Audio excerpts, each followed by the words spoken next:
Bismillahirrahmanirrahim. Assalamualaikum warahmatullahi wabarakatuh. Alhamdulillahi rabbil alamin. Wassalatu wassalamu ala ashrafil anbiya'i wal mursalin wa ala alihi wa ashabihi ajma'in. Subhanaka la ilma lana illa ma 'allamtana innaka antal alimul hakim. Qala rabbi shrah li sadri wa yassir li amri wahlul 'uqdatam min lisani yafqahu qawli. Amma ba'd. Fa inna asdaqal hadits kitabullah wa khairal hadi hadi Muhammadin sallallahu alaihi wasallam wa syarrul umuri muhdatsatuha wa kullu muhdatsatin bid'ah wa kullu bid'atin dhalalah wa kullu dhalalatin finnar. Alhamdulillah, kita bersyukur kepada Allah Subhanahu wa taala kerana sekali lagi dengan izin Allah Subhanahu wa taala kita dapat sama-sama dalam majlis ilmu. Mudah-mudahan pertemuan dan perpisahan kita pada malam ini diberkati dan diredai oleh Allah Subhanahu wa taala. Insya-Allah kita sambung kitab Munyatul Musalli, sambungan muka surat 33. Muka surat 33, sunat hai'ah yang ke-23. Qala al-musannifu rahimahullahu ta'ala wa nafa'ana wa iyyakum bi'ulumihi fid darain. Amin ya rabbal alamin. Kata pengarang rahimahullahu ta'ala 23, yakni sunat hai'ah yang ke-23 dan terakhir yang ada dalam kitab Munyatul Musalli. Dia bagi 23 sahaja. Dia kata banyak. Ini sebahagian daripadanya. Yang terakhir sunat hai'ah ialah hendaklah menghadirkan kebesaran Allah Subhanahu wa taala, Tuhan yang disembah, Tuhan yang ia sembah, di dalam hatinya, dan dinyatakan khusyuk dan tawadhu'nya kepada Allah Subhanahu wa taala apabila melakukan rukuk dan sujud. Baik, tuan-tuan muslimin dan muslimat yang dirahmati sekalian, yang ke-23 ni khusyuk.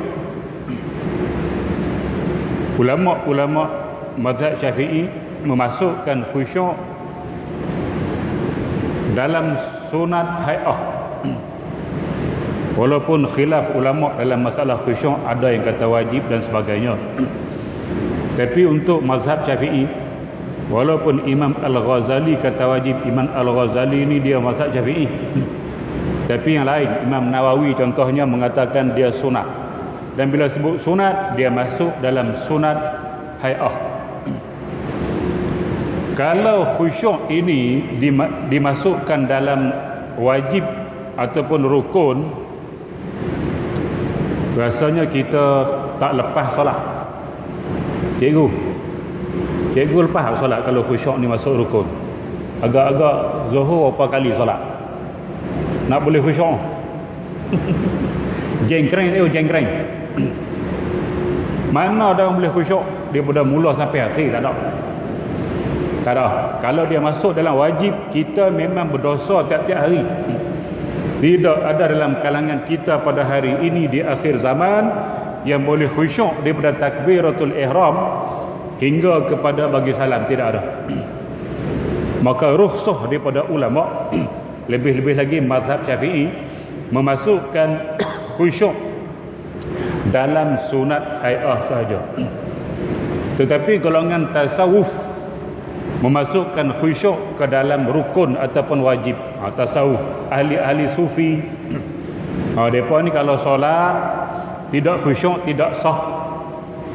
Tuan-tuan, dan muslimat yang dirahmati sekalian, tidak sah. Kalau puasa pula mengumpat, batal. Nah, mazhab ulama fiqh, puasa kalau mengumpat dia mengurangkan pahala, dia tidak batal. Yang batal ni makan, minum, bersetubuh di siang hari, memasukkan sesuatu ke dalam rongga terbuka, dia akan batal. Golongan sufi memasukkan mengumpat itu namimah dan sebagainya dalam perkara membatalkan puasa. Mana kalau dia mengumpat, batal puasa. Tuan-tuan, muslimin dan muslimat yang dirahmati. Jadi kita ulama-ulama fiqh lebih banyak bagi rukhsah dalam bab ini. Termasuklah dalam bab solat, khusyuk tak masuk dalam wajib macam tamakninah dan tak masuk dalam rukun yang 13. Dia masuk dalam sunat hai'ah. Baik, tuan-tuan. Jadi khusyuk tu apa dia? Hendaklah menghadirkan kebesaran Allah Subhanahu wa taala, Tuhan yang ia sembah. Nak hadirkan kebesaran tu payah. Payah nak buat. Tuan-tuan boleh tengok orang yang menghadirkan kebesaran khusyuk ini waktu satu pembarisan tentera hari 31 Ogos. Pernah tengok? Tengok juga. Apa salahnya tengok? Tengok lah. Masa agung lalu. Mereka duduk macam mana? Kan? Tak gerak. Terpacak. Mereka mengagungkan agung. Itu manusia agung. Tak gerak dah. Masa tu kalau nyamuk gigit, dia buat macam mana? Tahan. Itu mengagungkan. Kita Allahu Akbar.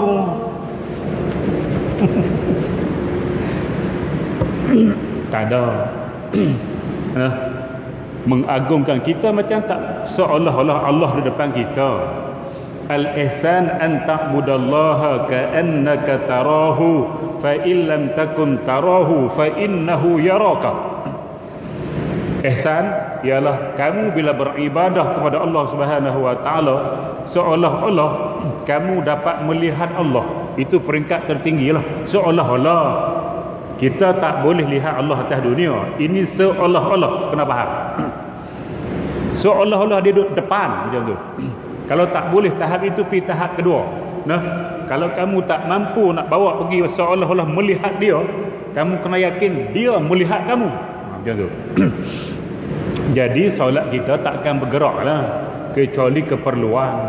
Keperluan kita akan bergerak. Jadi kita Allahu Akbar tu senyap. Anggota kita tidak bergerak dengan cara mudah, kecuali perlu sangat-sangat kita bergerak. Baik, tuan-tuan, muslimin dan muslimat yang dirahmati, itulah menghadirkan kebesaran Allah Subhanahu wa taala seolah-olah dia berada di hadapan kita dan kita sedang solat dan kita tak berani nak menggerakkan anggota sebab dia sedang melihat. Itu maksudnya. Boleh buat ke tidak? Payah. Sebab kita tak tengok dia, nak bagi seolah-olah tu payah. Kecuali orang-orang yang diberi kekuatan oleh Allah Subhanahu wa taala untuk itu. Baik. Khusyuk dan tawaduk kepada Allah apabila melakukan rukuk dan sujudnya dengan memenuhi hatinya, mentakzimkan Allah dan menyucikannya apabila bertakbir dan bertasbih, serta mengelakkan daripada berfikir perkara yang tiada kena mengena dengan solat, seperti memikirkan hal keduniaan, keinginan hawa nafsu dan cita-cita hati. Baik, khusyuk ini boleh kita nyatakan yang pertama dalam rukuk kita. Kita berdiri ni agak sedikit megah. Apabila kita rukuk, maka kita sudah membongkok separuh. Tadi berdiri membongkok separuh. Bila kita bongkok, makna kita merendahkan diri. Bila kita membongkok, kita merendahkan diri. Dulu Lah ni tak ada dah. Dulu-dulu ni, zaman-zaman kita cikgu. Bukan zaman kita, zaman cikgu. Baik cikgu lebih tua daripada saya. Nak lalu depan orang tua, sedikit membongkok. Itu makna tawaduk, merendahkan diri. Kita budak, dia dah tua, dia makan garam lama dah. Itu simbol kepada merendah diri. Jadi apabila kita rukuk, maka kita kena hadirkan hati kita, kita ni hina depan Allah Subhanahu Wa Taala. Kena solat, dia kena betul-betul ingat kita solat. Pergerakan yang kita buat, kita kena merasai, menjiwai, baru dia jadi. Baru kita lupa dengan dunia. Kalau kita duduk di tak rasa apa, rukuk tak rasa apa, sujud tak rasa apa, solat kita tidak khusyuk, dia pirata. Sebab kita tak menghayati benar. Nak menghayati itulah payah. Sebab apa payah? Sebab kita banyak melakukan perkara yang boleh menghalang kita khusyuk dengan Allah Subhanahu Wa Taala. Banyak. Yang paling penting sekali makan minum. Ya inilah Allahu Rabbi.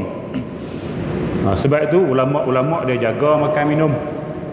Nah, Imam Abu Hanifah tu dia cukup jaga benda-benda syubhah sampai peringkat kalau ada dalam kampung dia, dalam qaryah dia dengar ada kambing orang curi, ada lembu orang curi, kalau ada kenduri dia tak pergi makan. Jaganya dia, takut hak kenduri itu kambing hak curi tu. Sampai tahap tu jaga makan minum. Sebab dia akan memastikan kita ni boleh khusyuk ke tidak, jaga makan minum. Kalau jenis duk makan rasuah, makan tak tawan hala, solat sampai mati tak khusyuk. Sebab kita ada penghalang dalam diri kita, ada penghalang kita banyak makan minum benda yang maksiat. Nak makan pastikan benda tu adalah hak kita. Sampai peringkat ada yang dia akad jual beli dulu sebelum makan. Nah, mana kalau dia tak banyak dia tak makan. Dia tunggu, ambil tak atas meja, tunggu. Mari, panggil. Waiter. Orang Balinya tu lah. Waiter. Berapa? RM10. Bayar dulu. Oh, makan. Cikgu, makan dulu. Lepas tu belah. Gaya hidup kita tak ada khusyuk salat. Nah, makan pun tak tawan hala. Tuan-tuan dan muslimat yang dirahmati sekalian. Kadang tu tukang masak, rambut trafik light, hijau, kuning, merah, telan juga. Macam mana kita nak khusyuk? Nah, payah. Sebab itu kita nak makan makanan orang-orang yang bertakwa. Dan kalau kita nak buat kenduri, Nabi sebut la ya'kulu ta'amakum illa taqiyun. Tidak makan makanan kamu kecuali orang-orang bertakwa. Kalau kita nak buat kenduri, kalau boleh panggil geng-geng masjid. Tak payah pergi makan geng lagi dadah. Nah, tak payah. Geng kaki tak pergi solat, tak payah jamu. Sebab Nabi sebut tidak makan makanan kamu kecuali hanya orang bertakwa kepada Allah Subhanahu Wa Taala. Tu hak orang lain. Dan kita takkan nak makan biasa-biasa. Nah, tuan-tuan dan muslimat yang dirahmati sekalian. Kadang kalau hak belanja kita menagih dadah macam mana dia? Allah. Kita nak pergi banyak. Toki kata dah banyak dah. Siapa bayar? Tu. Allah. Undertaker. Singlet lah. Macam tu. Nah. Sebab tu dia kurang makan di kedai-kedai. Orang nak jagalah. Nah, tuan-tuan dan muslimat yang dirahmati sekalian. Kalau hak belanja kita geng-geng masjid tak apa lah. Nah, game nagih dadah siap. Baik. Jadi yang tu yang paling kena jaga. Tidak solat kita payah umur 50 tak khusyuk lagi, 60 tak khusyuk lagi, sampai 70 sama. Takbir lenyap. Dekat nak salam datang mula. Assalamualaikum warahmatullahi wabarakatuh. Macam itulah. Dulu, kini, selamanya. Orang Bali kata apa? Yesterday, now and forever. Jadi sambil-sambil mengaji bab khusyuk, dia kena jaga makan minum kita supaya kita tidak makan dengan sengaja makanan halal, makanan haram atau syubhah, ataupun termakan makanan haram ataupun syubhat. Baik tuan-tuan, muslimin dan muslimat yang dirahmati sekalian, payah nak datang kalau kita banyak melakukan maksiat. Tambah kalau kita merokok, sebut juga hero, sebut juga nak mana? Sehari 20, bukan 20 kotak, 20 kotak makuh lah. 20 batang, cikgu berapa batang?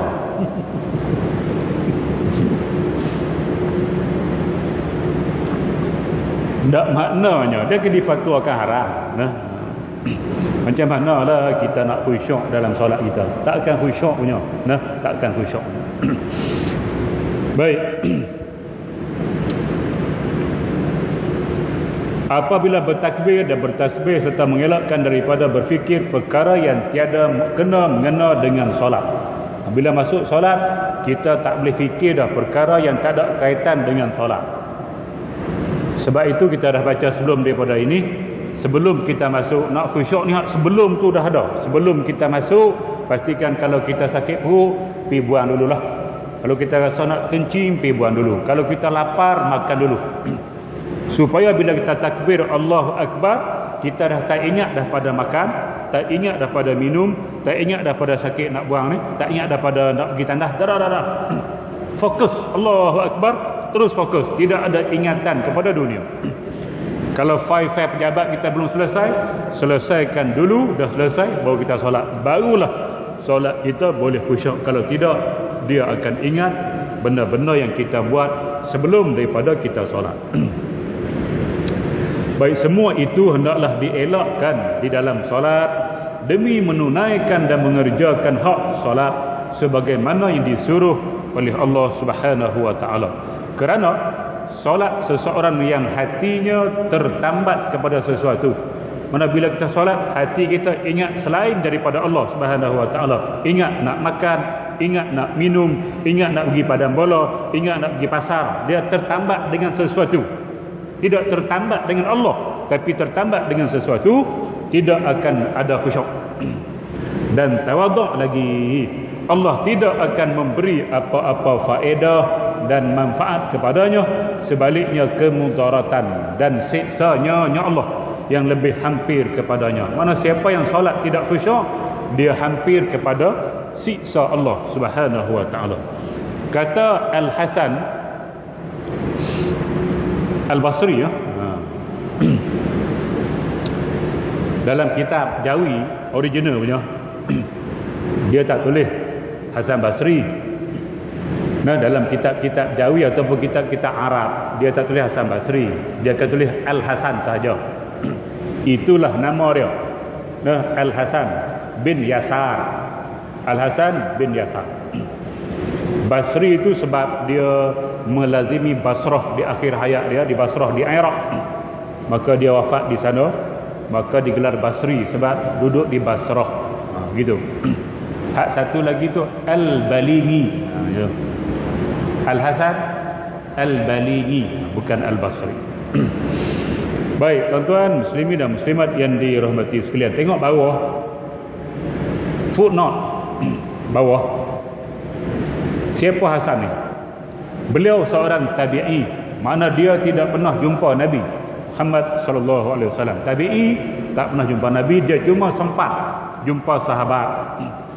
Antara sahabat yang dia jumpa ialah Sayyidina Ali karramallahu wajhah ataupun radhiyallahu anhu, dan dia berguru dengan Sayyidina Ali. Dia tabi'i, namanya Al-Hasan bin Yasar, terkenal dengan panggilan Abu Sa'id. Semasa kecil Umar Al-Khattab pernah mendoakan baginya doa masa tahnik doa, Allahumma faqihhu fid din wa habibhu ilan nas. Dia tak pergi mana, Allahumma ya Allah ya Tuhanku, faqihhu fid din, permudahkan dia faham agama. Hari ini siapa-siapa jumpa saya dan mana-mana ustaz lah tuan-tuan, untuk tolong tahnik. Nah, tahnik ambil kurma, mamah kurma letak di ibu jari, masuk dalam mulut dia, pusing-pusing di langit dia. Sambil itu baca Allahumma faqihhu fid din. Ya Allah, mudahkan dia faham agama. Wa 'allimhu ta'wil, hak Nabi doa. Nabi doa wa 'allimhu ta'wil, dan ajarkan kepada dia ilmu takwil Al-Quranul Karim. Dia faham Quran, faham agama, dan dia faham Quran. Hak ni Umar. Wa habibhu ilan nas, dan berilah manusia kasih kepada dia. Ya Allah, mudahkan Hasan ini faham agama dan manusia suka kepada dia. Baik tuan-tuan muslimin dan muslimat yang dirahmati sekalian, itu doa Umar Al-Khattab kepada Hasan Al-Hasan Al-Basri ini. Baik, beliau telah hafaz Al-Quran ketika berumur 10 tahun. Lambat sikit lah pada Imam Syafi'i. Imam Syafi'i 9 tahun. Nah, Al-Hasan Al-Basri 10 tahun. Di hujung usianya, beliau menetap di Basrah, di Iraq, dan terkenal sebagai ulama yang paling masyhur di zamannya, dan menjadi mufti di Basrah sehingga wafatnya, sampai dia wafat. Antara muridnya Wasil bin Atha, tetapi berpisah dari Al-Hasan Al-Basri, kemudian menubuh mazhab Mu'tazilah. Baik, di antara murid kanan dia Wasil bin Atha, ngaji dengan dia ilmu akidah, mengaji sampai bab pelaku dosa-dosa besar. Ni ambil tahu sikit tuan-tuan. Sampai bab pelaku dosa besar. Apa hukum orang yang melakukan dosa besar?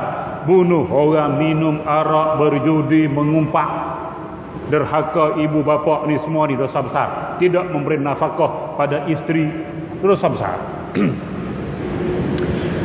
Apa kesan pada dosa besar, pada pelaku dosa besar dalam akidah? Maka Hasan Basri, pendapat dia, pelaku dosa besar masih Islam, dia tidak kafir, masih Islam, tapi dia fasik. Dia fasik. Maknanya pelaku dosa besar fasik. Sekali fasik dah. Minum arak sekali fasik. Berjudi sekali fasik. Selagi dia tak taubat, fasik dia tidak hilang. Tuan-tuan muslimin dan muslimat yang dirahmati sekalian, masa inilah Wasil bin Atha menyanggahi pendapat gurunya Hasan Basri. Dia kata, saya tak boleh pakai pendapat tu. Bagi saya, dia kata, orang yang melakukan dosa besar ialah kedudukan dia ialah antara mukmin dan kafir. Mukmin pun tidak, kafir pun tidak, tengah-tengah. Dan inilah pendapat Mu'tazilah. Jadi kita Ahlu Sunnah wal Jamaah. Nah, Ahlu Sunnah wal Jamaah, dia punya pendapat macam Hasan Al-Basri, pelaku dosa besar adalah fasik. Mu'tazilah, pelaku dosa besar antara mukmin dan fasik. Mukmin pun tidak, fasik pun tidak, tak tahu, tengah-tengah. Lepas tu kalau mati nak duduk mana? Dia dua, satu syurga, satu neraka. Kalau mukmin masuk syurga, kalau kafir masuk neraka. Dia ni mukmin pun tidak, kafir pun tidak, tak mana duduk? Masjid Bukhari. pening. Nah. Maka pendapat Mu'tazilah kita tak pakai lah tuan-tuan. Tak pakai. Kita pakai pendapat Ahlu Sunnah wal Jamaah. Pelaku dosa besar ialah fasik. Masih Islam, fasik. Kalau mati dia tak bertaubat, masuk neraka, dah habis siksa dia, patah balik masuk syurga. Baik, apabila dia menyanggahi pendapat gurunya, maka dia pun berpisah dengan Hasan Basri. Dia tak masuk dah kuliah Hasan Basri, dia buka kuliah dia sendiri. Khairul, ni ada buka kuliah sendiri. Ikut dulu kuliah aku. Habis kitab ni aku bagi ijazah, hang buka. Tuan-tuan, muslimin dan muslimat yang dirahmati sekalian, maka bila dia berpisah dengan guru dia, dalam bahasa Arab bila berpisah mengasingkan diri dipanggil uzlah, i'tizal. Daripada kalimah itulah lahirnya kalimah Mu'tazilah, artinya orang yang memisahkan diri daripada orang lain, macam tu. Baik, itu sedikit sejarah munculnya Mu'tazilah. Nah, aliran Mu'tazilah yang sesat, yang termasuk dalam 72 golongan go to hell. Baik tuan-tuan muslimin dan muslimat yang dirahmati sekalian. Jadi Hasan Al-Basri ni dia kata apa? tiap-tiap solat tanpa kehadiran hati padanya, kalau kita solat tidak hadir hati, tidak khusyuk, maksudnya adalah lebih hampir kepada kesiksaan Allah Subhanahu wa taala. Maknanya tak khusyuk, dia hampir kepada siksa. Dalam satu hadis, itu kata Hasan Basri, ini hadis. Dalam satu hadis Rasulullah SAW ada menyebut 37 kat bawah, hadis Ammar bin Yasir, Nabi SAW bersabda, innal abda la yusalli as-salah la yuktabu lahu nisfuha wala sulusuha wala rubu'uha wala khumusuha wala sudusuha wala usyuruha wa kana yaqul innama yuktabu lil abdi min salatihi ma aqala minha atau kama qala sallallahu alaihi wasallam. Hadis akhrajahu Ahmad bi isnadin sahih. Baik, maksudnya atas hadis dia tak bagi. Nah, hadis ni penterjemah Abdul Ghani Jabal Maraqi yang masukkan sebagai footnote. Tapi dalam kitab asal tidak ada. Dia bagi makna sahaja. Maksudnya, tiada apa yang diperolehi seseorang hamba daripada solatnya melainkan bahagian mana dalam solat itu yang dapat dihadirkan hati beserta Tuhannya. Maknanya kalau kita solat 5 minit, hadir hati 3 minit, setakat 3 minit je lah kita dapat. Hak 2 minit lagi tak dapat apa-apa lah. Kalau kita boleh khusyuk itu hanya 1 minit, daripada 5 minit kita solat, maka bahagian kita 1 minit itu saja. Hak 4 minit lagi boleh elek, tak ada apa-apa. Itu maksudnya.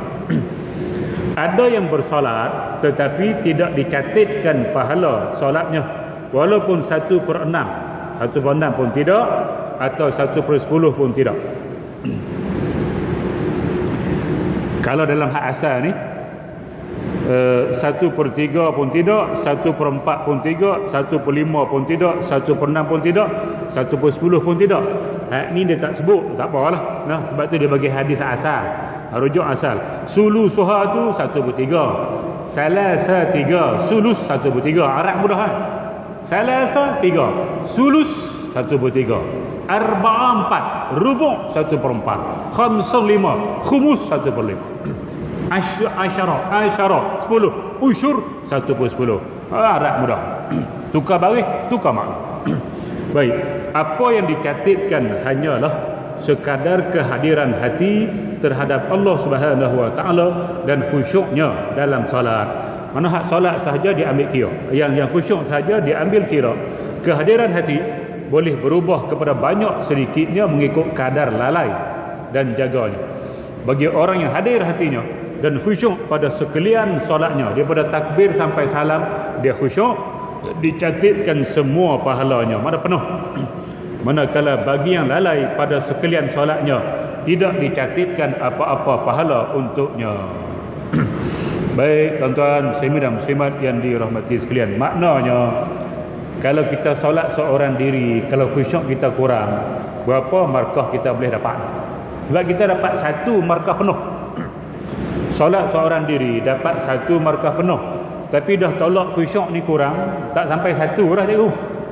Apa agak-agak? Mana kita tahu? Kalau solat jamaah 27 penuh, tu markah penuh daripada takbir sampai bagi salam. Kalau kita ada kurang, dia kurang lah, dia tak sampai 27. Mana? Maka setiap manusia yang solat jamaah pada asasnya 20, tapi sebenarnya ada berlaku kurang lebih mengikut kadar setakat mana mereka boleh khusyuk dalam solat sewaktu mereka menjadi makmum ataupun menjadi imam. Kadang-kadang makmum lebih besar pahala daripada imam sebab khusyuk dia lebih daripada imam. Macam tu. Dia tak kira apa. Baik, tuan-tuan muslimin dan muslimat yang dirahmati sekalian. Habis. Orang yang berkehendakkan kelazatan bermunajat dengan Tuhan.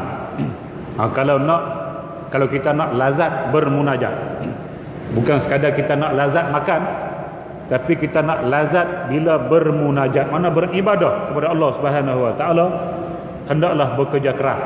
Kena kerja keras. Moga-moga Allah mengasihaninya. Kita seboleh-bolehnya hendaklah bekerja keras untuk mendapatkan kehadiran hati. Mana yang pertama sekali, kena jagalah pakaian kita, kena bersih, kena wangi. Tempat kita solat mesti kondusif mesti tidak ada gangguan bunyi-bunyi suara dan apa-apa. Makanan kita kena jaga sebelum solat. Nak ambil wuduk bagi sempurna.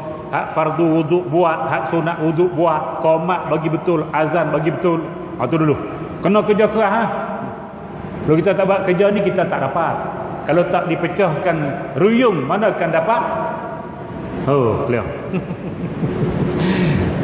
Nak khusyuk tapi malas. Ambil wuduk pun gitu-gitu saja, pakai baju pun hapak dah 5 hari dah tak basuh. Ada.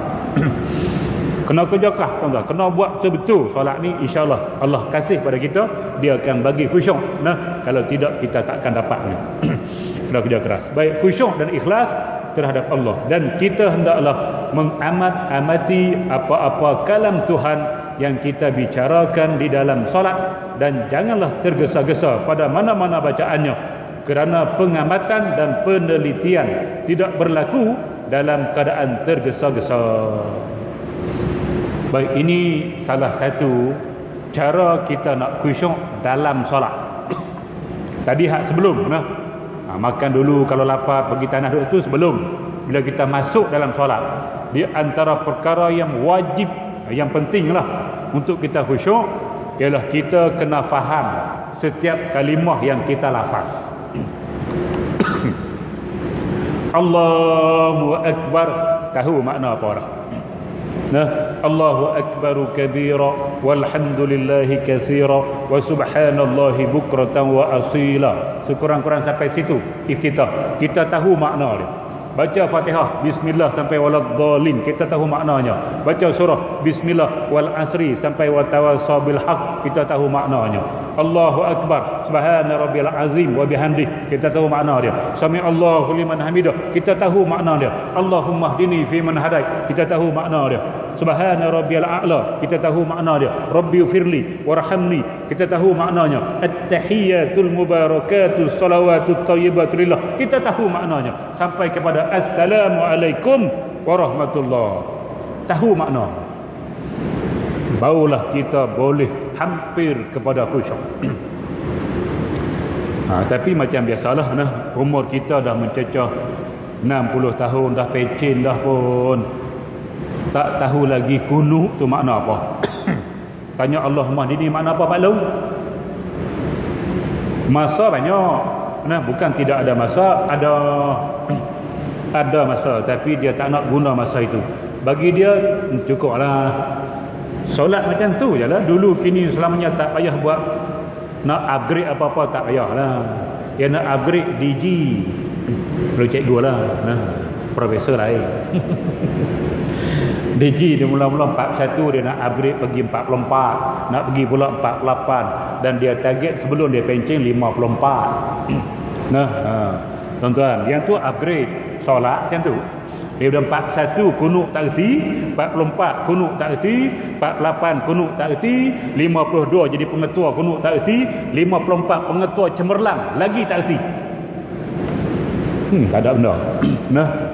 Pangkat duk naik, tapi dalam solat tidak ada sebarang kenaikan pangkat. Macam itulah dulu kini selamanya, yesterday, now and forever. Tak ada apa. Baik tuan-tuan, dan muslimat yang dirahmati sekalian. Sebab tu kena faham. Cerdik pandai Islam. Ada orang kata, Imam Syafi'i kata, ada kata orang lain. Apa kata dia? Ini bukan saya kata. Ulama ataupun al-hukama, orang-orang bijak dalam agama. Apa mereka kata? Man takallama mimma lam ya'lam maknahu fahuwa majnun. Man takallama, sesiapa yang bercakap, takallama tu bercakap, kalam. Mimma lam ya'lam maknahu, perkara yang dia tak tahu makna, dia bercakap tapi dia tak tahu makna apa dia cakap. Fahuwa majnun, maka dia itu gila. Bukan aku kata, bukan. Al-hukama, betul lah orang gila. Dia bercakap bukan tahu apa dia cakap. Kadang tu bukan dia tu Melayu tapi bercakap bahasa Cina, bahasa gila. Keluar bahasa Siam. Dia tak faham, kita tak faham. Orang gila dia tidak waras. Walaupun dia Melayu, dia cakap Melayu, tapi dia tak faham apa dia cakap. Sebab tu ulama kata siapa yang bercakap sesuatu dia tak faham, maka dia gila. Apa maksudnya? Dia nak kiaskan siapa yang baca bacaan dalam solat dia tak erti makna. Faham dia? Takkan aku nak kata cerita dah tadi tu gila belaka, tapi gila comel. Gila comel, bukan gila jenis rambut serabut, mandi pun tidak. Hak tu gila kotor, duk di tong sampah, duk kutip makan, tu kotor. Hak ni gila juga, comel, pakai tai. Pakai songkok hitam, baju buh dalam, nentek. Khairul. Aduh, tuan-tuan muslimat yang dirahmati, itu gila comel lah. Nah, sebab dia baca, dia tak faham apa dia baca. Tuan-tuan muslimat yang dirahmati, sebab itu kita tak boleh, kalau nak menjampi, tak boleh kita jampi yang kita tak faham makna. Nah, sebab tu haram jampi-jampi ini, pergi pada syirik kepada Allah Subhanahu wa taala. Sebab kita tak faham apa yang kita jampi, takut dia duk kutuk Allah, kutuk Nabi, kita tak tahu, kita duk jampi je. Kita ambil dia tok guru kita tak faham, kita tak faham, dia pun ambil dia guru dia, guru lah kali siang. Sanad nombor 1 siang tok guru, nah tak faham. Tuan-tuan, dalam filem pun kita duk sebut juga niat insung mata kajis martilem. Mana apa? Ilah. Niat insun. Niat tu niat lah, niat. Insun tu manusia, insan. Bahasa Jawa. Niat insun mata kaji martilem. Dia berniat nak pergi tengok orang berak. La ilaha illallah. Tiramli lah. Dan kita pun tak tahu, kita duk dengar sedap yo niat insun. Lepas dah dia mati lama dah, orang tanya Aziz Satar, waktu dia hidup dululah, dia pun dah mati dah, habis dah. Nah, Seriman Bujang Lapuk mati muara, Piramli mati. Nah, apa lagi? Aziz Satar pun baru mati. Samsudin pun mati dah. Doremi pun mati belakang juga dah. Nah, AR Tompe mati juga. Seorang lagi? Itu aku tak ingat nama dia. Baik, tuan-tuan, muslimat yang dirahmati. Orang tanya Aziz Satar, apa makna niat insung? Dia kata bahasa Jawa dah hurai. Dia kata hak tama tu niat nak pergi tengok orang berak. Allah. Aduh, nakal sungguh nakal. Nah, tu kita benda kita tak faham, jangan ikut ah. Bila kita ikut macam gila. Nah, kita kadang kalau kita kata benda-benda lucah, benda-benda yang boleh apa dia menghina agama, kita tak tahu. Oleh kerana itu, dalam bab solat kita tak hina Tuhan, kita ada puji dia. Tapi eloknya kata ulama digalakkan sangat-sangat. Sekurang-kurang pun kita faham solat kita sendiri. Maknanya kalau nanti tu imam baca surah Sajadah, mungkin kita tak faham panjang. Dia baca surah Al-Insan, mungkin kita tak faham panjang. Tapi hak lain, Subhanallah azim tahu, Allahumma hdini tahu, kita pun baca. Nah, Qul huwallah tahu, wal asri tahu, Qul ya ayyuhal kafirun tahu, Qul a'udzu birabbil falaq tahu, Qul a'udzu birabbin nas tahu, tabat yada abil lahabin tahu, iza jaa nasr.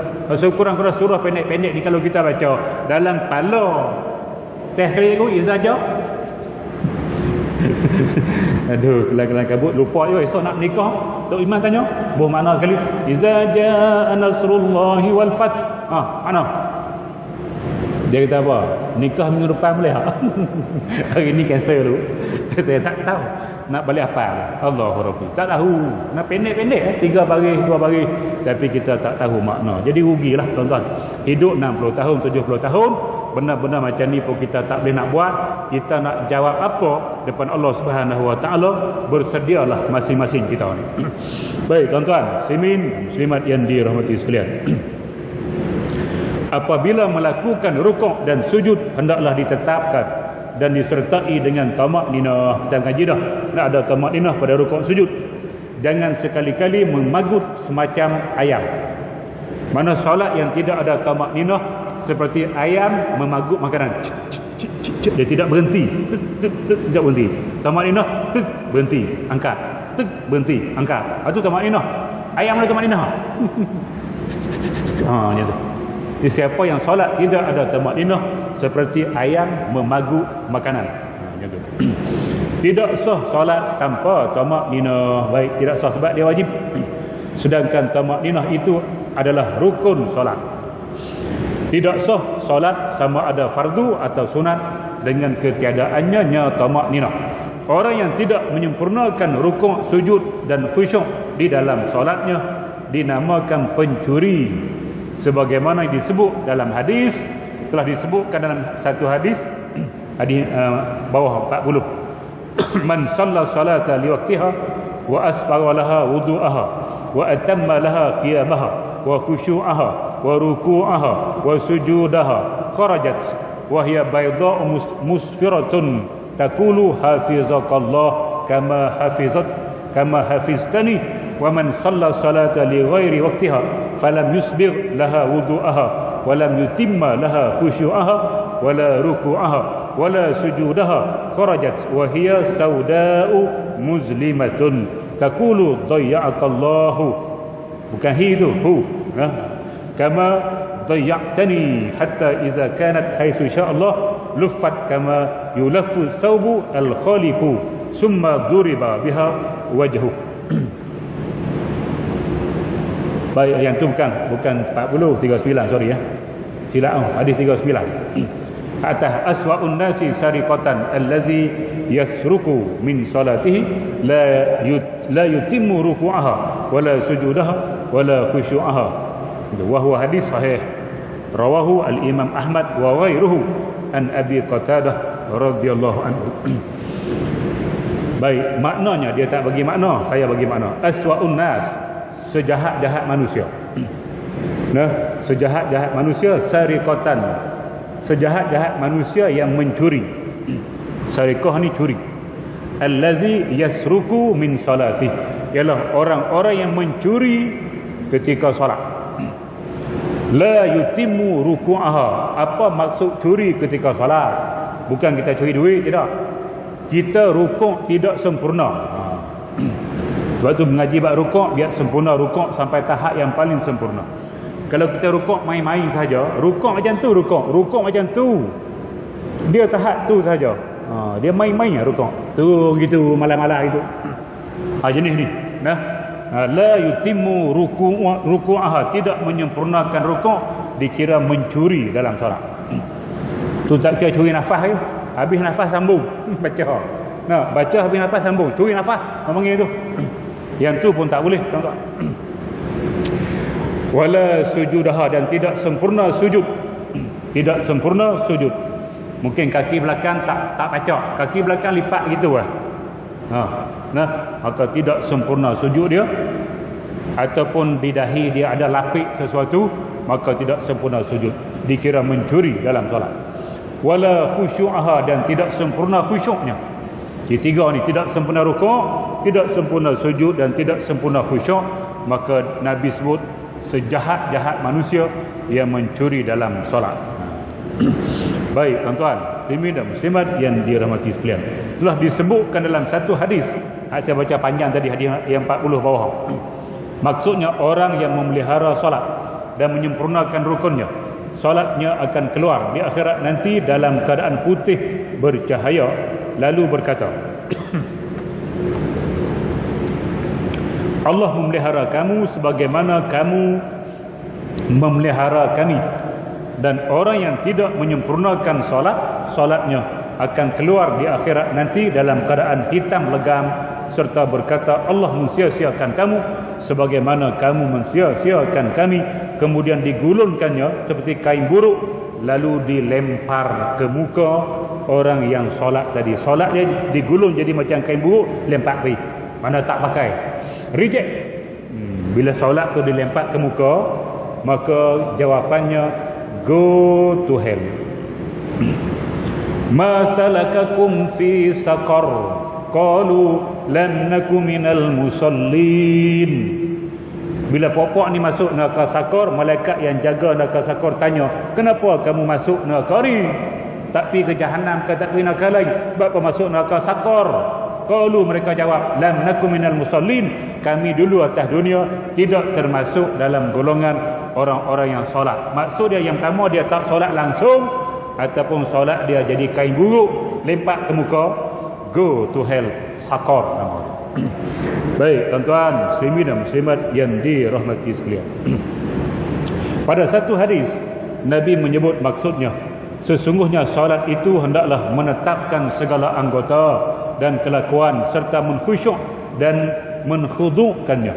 Dan apabila Nabi melihat seorang lelaki bermain-main dengan jangguknya, kami solat main jangguk, janggut ada, payah juga ada janggut orang jago noh. Cikgu cukup lah.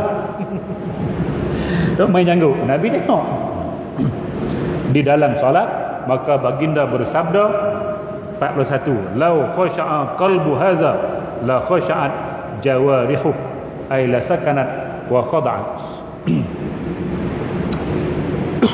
Maksudnya, jikalau khusyuk hati lelaki ini, maka khusyuklah segala anggotanya. Mana bila hati khusyuk, anggota akan khusyuk. Kalau anggota kita masih duk garu-garu, mana hati kita tidak khusyuk.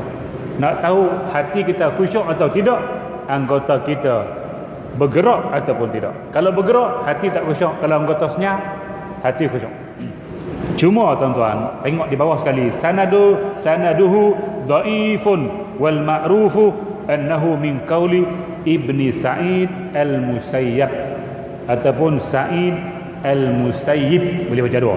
Musayyab boleh, Musayyib boleh. Kata dia sanad hadis ni, hadis kata kalau hati khusyuk, anggota khusyuk ni, sanad dia dhaif.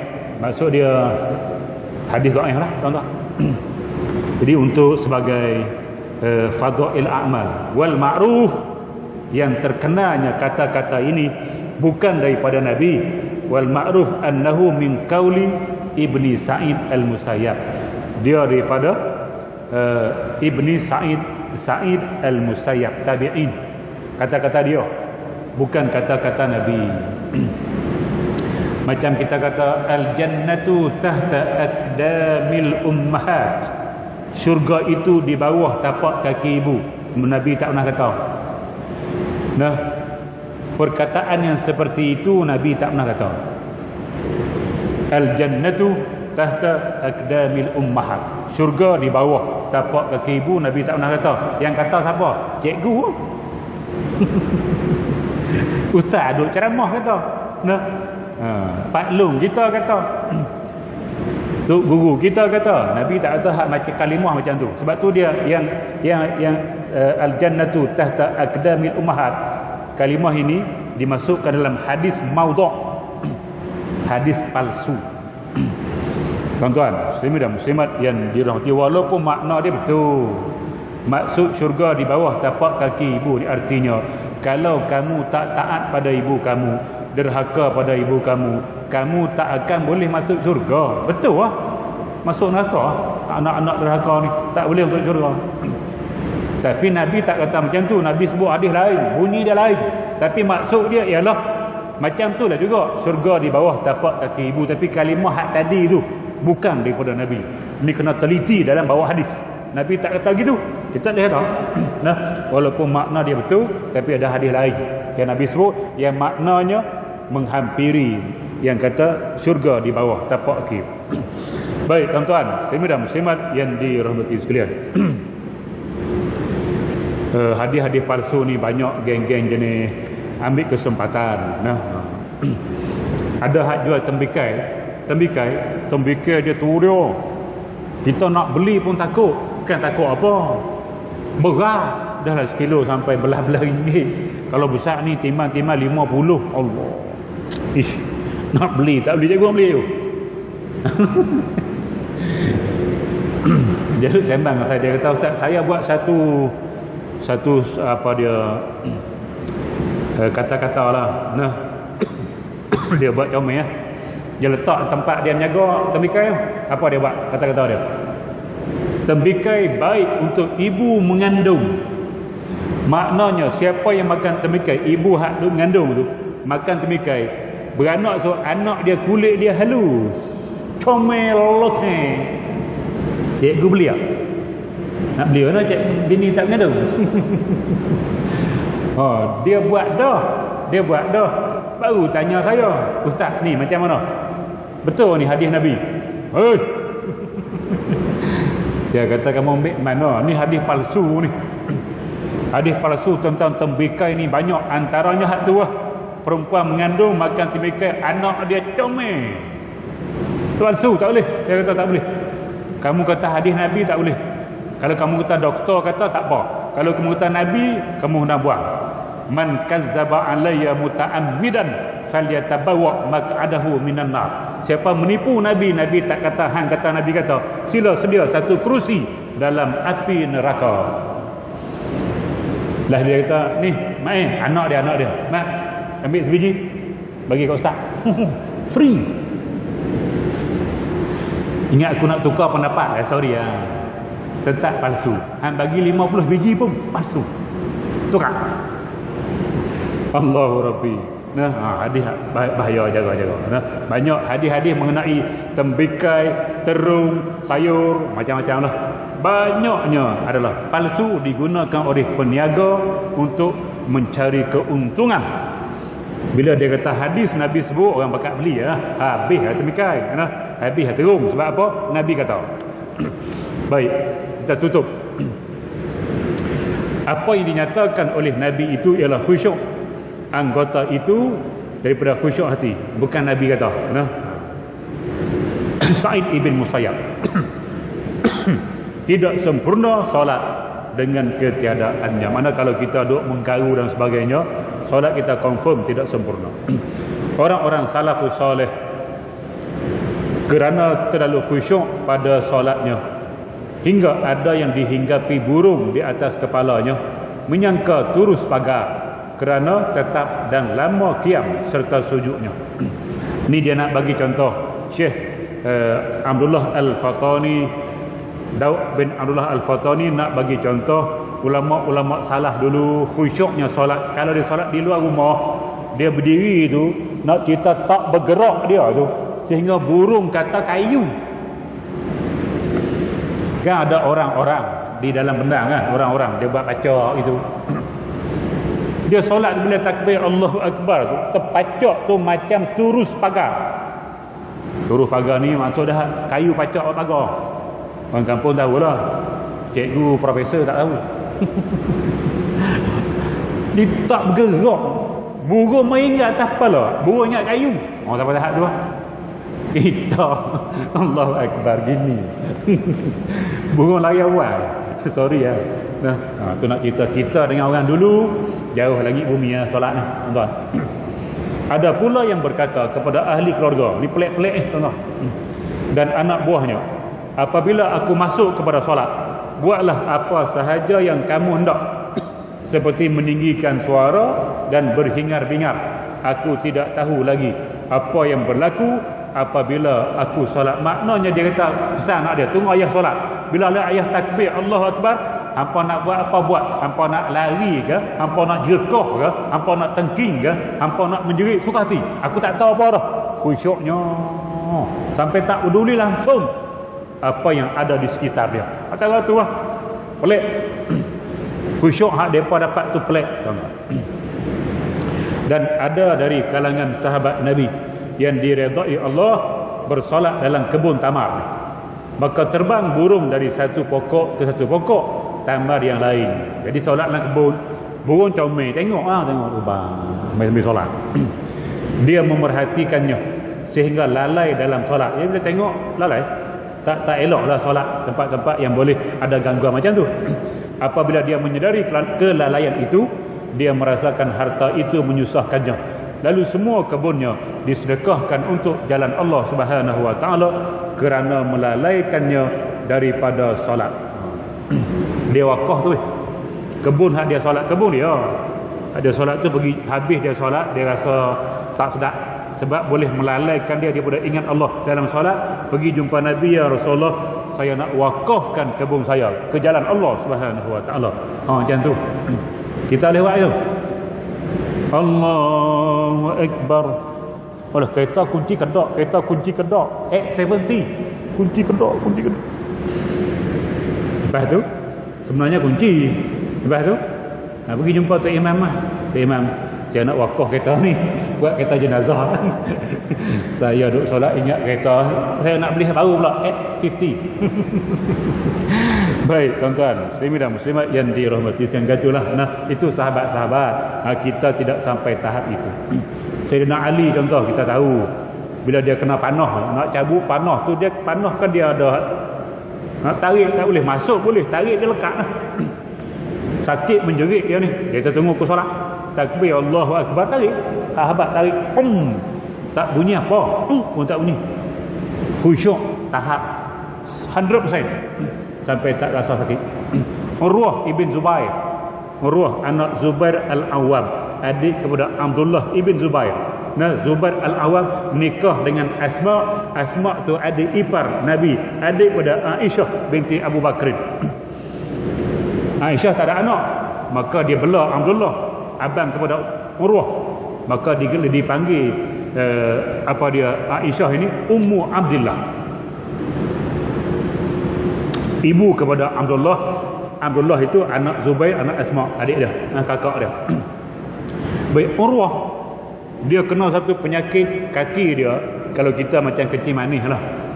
Tabib, waktu dulu tabib lah, bomoh. Orang Melayu bomoh, Arab tabib, orang putih doktor. Tabib kata kaki kamu kena potong, tidak penyakit tu akan naik ke atas, lagi bahaya. Dia kata tak apa, tak payah. Sampai peringkat penyakit sampai ke paha.